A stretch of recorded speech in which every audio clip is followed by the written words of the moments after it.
जय हिंद मेरे प्यारे देशवासियों, मैं हूं आपका दोस्त retired marine commando 2611 Mumbai terrorist attack warrior, 3 time ironman finisher, marathon ironman coach, Shaurya Chakra awardee Praveen Kumar Tewatia. दोस्तों, आपने सभी ने एक कोट सुना होगा और बहुत ही बेहतरीन कोट है जो हमेशा हमारे आसपास में और हम भी बहुत बार बोलते हैं उसको। वो शब्द है, जो जीता वो सिकंदर। इस शब्द में बहुत कुछ छिपा हुआ है। इस शब्द में बल भी है, इस शब्द में बल से ज्यादा छल छिपा हुआ है, क्योंकि सिकंदर कोई भी युद्ध बल से नहीं बल्कि उससे कहीं ज्यादा छल से उसने सारे जितने भी युद्ध थे वो जीते थे। वो छल क्या था? वो छल एक नई तरह की पद्धति होती थी युद्ध लड़ने की। युद्ध लड़ने की एक नई पद्धति उसने पैदा की। अब मैं उसको आपको विजुअलाइज करके तो नहीं दिखा सकता, लेकिन मैं आपको बता सकता हूं कि किस तरह से उसने युद्ध लड़े होंगे। उसके पास ज्यादा बड़ी सेना नहीं होती थी, 5000 6000 की सेना होती थी, लेकिन वो उस सेना को आधा सामने रखता था और कुछ सैनिकों को यानी कि 1 से 1.5 किलोमीटर दूर छिपा के रख देता था, यानी कि एक लेफ्ट फ्लैंक में और एक राइट फ्लैंक में। और जब आमने सामने सेनाएं भिड़ती थी तब उसकी जो छिपी हुई सेना है वो पीछे से आके शत्रु के ऊपर वार करती थी। हम सामने लड़ रहे हैं, आमने सामने लड़ रहे हैं और हमारे पीछे से कोई आकर हमें मारने लगे तो हमारे जो मोटिवेशन लेवल है वो कहां जाएगा। तो वही पद्धति किसने अपनाई?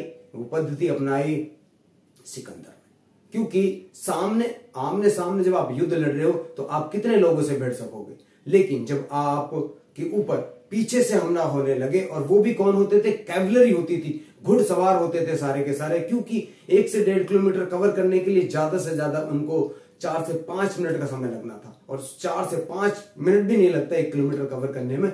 वो आके पीछे से जो दुश्मन सेना थी उसके ऊपर हमला कर देते थे। उनका जो फेस था वो सिकंदर की सेना के सामने रहता था और सिकंदर की एक और सेना पीछे से आकर उनके ऊपर हमला कर देती थी। तो उससे क्या रहता था कि उनके अंदर हड़बड़ी मच जाती थी और उस वजह से वो भाग खड़े होते थे, पैर उखड़ जाते थे। दूसरी एक और जो स्ट्रेटेजी थी सिकंदर की, जो सामने वाली जो फ्रंट जो सेना होती थी, आमने सामने जो लड़ना है, उस सेना को उसने उस तरह से डिजाइन किया था। उसका जो हम कहें कि जो एक स्ट्रेटेजी बनाई थी, स्ट्रेटेजी क्या थी? वो थी एरो हेड, यानी कि आपको जब आगे मूवमेंट करना है तो आपको एरो हेड यानी कि इस तरह से आपको इस एरो हेड फॉर्मेशन में आपको जाना है। मैं कहूंगा फॉर्मेशन, तो फॉर्मेशन, जबकि एनिमी की फॉर्मेशन बिल्कुल सीधी लाइन में चलती थी, और जो सिकंदर की जो सेना थी वो किस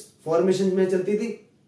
वो चलती थी एरो हेड फॉर्मेशन, यानी कि कम से कम। और एरो हेड फॉर्मेशन में जब आप चल रहे हो तो क्या होगा कि आप एरो की तरह बीच में से, पूरी सेना के बीच में से ऐसे फाड़ते हुए। सिकंदर की सेना में एक और सबसे खास बात यह होती थी कि उनके पास भाले हुआ करते थे। भाले भी कितने? 12 फीट लंबे, 12 फीट, 14 फीट, 16 फीट, और जैसे जैसे कम होते जाएंगे वो जो भाले की जो हाइट है वो 8 फीट से कम किसी के पास नहीं रहती थी। तो उससे उनको बहुत ज्यादा लाभ मिलता था, क्योंकि जैसे ही सामने से कैवलरी आ रही है, घुड़सवार आ रहे हैं, तो बहुत दूर से ही उस घुड़सवार को आराम से मार गिराते थे।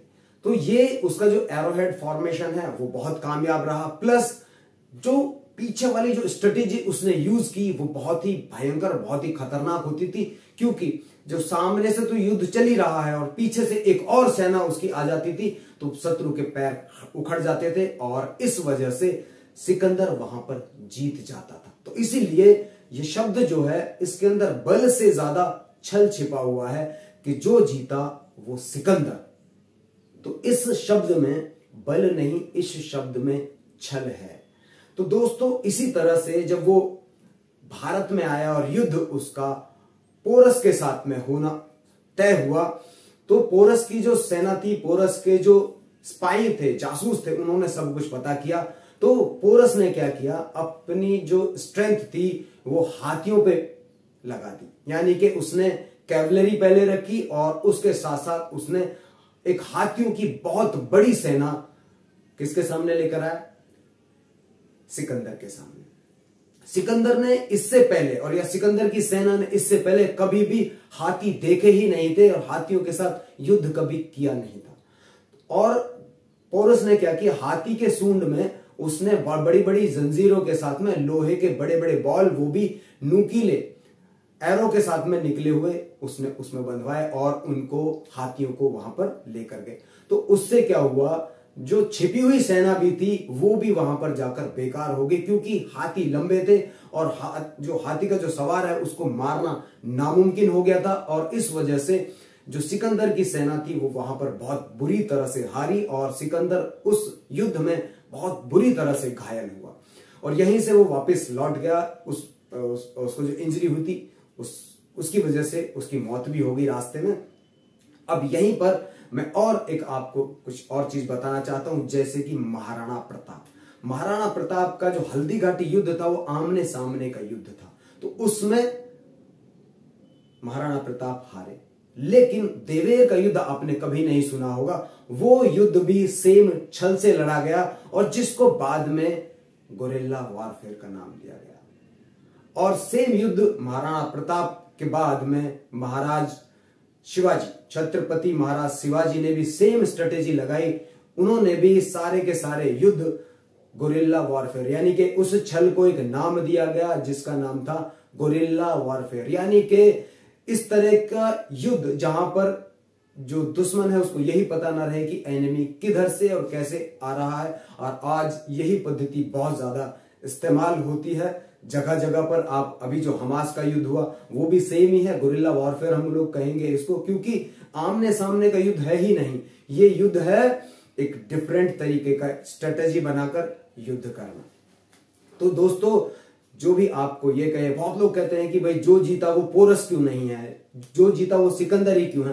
तो जो जीता वो सिकंदर इसलिए है कि इस शब्द में ही बहुत कुछ छिपा हुआ है, क्योंकि शब्द के अंदर बल से ज्यादा छल है और जितने भी युद्ध हुए वो बल से नहीं छल से, यानी कि आज हम कहें उसको तो स्ट्रेटेजी से जीते गए। जो इस स्ट्रेटेजी का आज का नाम है गोरिल्ला वॉरफेयर। आप देख रहे थे मेरा YouTube चैनल मार्कोस प्रवीण तेवतिया। जय हिंद।